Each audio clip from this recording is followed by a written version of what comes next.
আসসালামু আলাইকুম, রাকিব বলছি সিডনি মালয়েশিয়া থেকে। সাথে আমার শ্রদ্ধেয় ভাইয়েরা আছে আর আমার মেন্টর, এই যে দেখেন এভারগ্রিন বনি Bonnie Amin from Australia, Sydney. Australia Sydney. আমার গল্পটা শেয়ার করব এই কারণে যে আমার যে এক্সপেরিয়েন্সটা আপনাদের সাথে শেয়ার করি, এক্সপেরিয়েন্সটা সেড এক্সপেরিয়েন্স। অস্ট্রেলিয়াতে দেখি কুরবানি ঈদ চলে 3 দিন।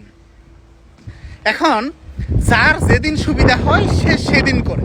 সুবিধাটা কি হিসাবে হয়, কালকে দেখলাম আমার এক বড় ভাই সে ঈদ করতেছে, ঈদের নামাজ পড়তেছে। তা আমাকে বললো যে আজকে নামাজ পড়তে হবে, আজকেই নাকি হওয়ার কথা, মানে গতকালকের কথা।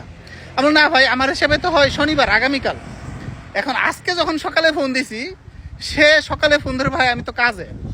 তখন আমার কাছে মনে হইলো আসলে তার রোস্টার ডিউটি আছে, আজকে তার কাজ আছে, এই কারণে সে তার নিজের সুবিধা মতো গতকালকে ঈদের নামাজটা পড়ে ফেলছে। হ্যাঁ, এবং সে অন্যদেরকেও বলতেছে যে আজকে যে গতকালকে বেটার ছিল। এখন ধর্মটাকে বা কোন দিন প্রকৃতপক্ষে ঈদের নামাজটা পড়া উচিত, ঈদ পালন করা উচিত, সেটার চেয়েও মুখ্য হয়ে গেছে মানুষকে দেখানো যে না, আমি ঈদের নামাজ পড়লাম, এই যে সুন্দর সাদা পাঞ্জাবি পরে, সুন্দর ব্যাকগ্রাউন্ড, নীল আকাশ, অস্ট্রেলিয়া, ছবি তুলে ফেসবুকে দিলাম। আর প্রকৃত ঈদের দিন আমার রোস্টার আছে, ডিউটি আছে, আমি কাজে গেলাম।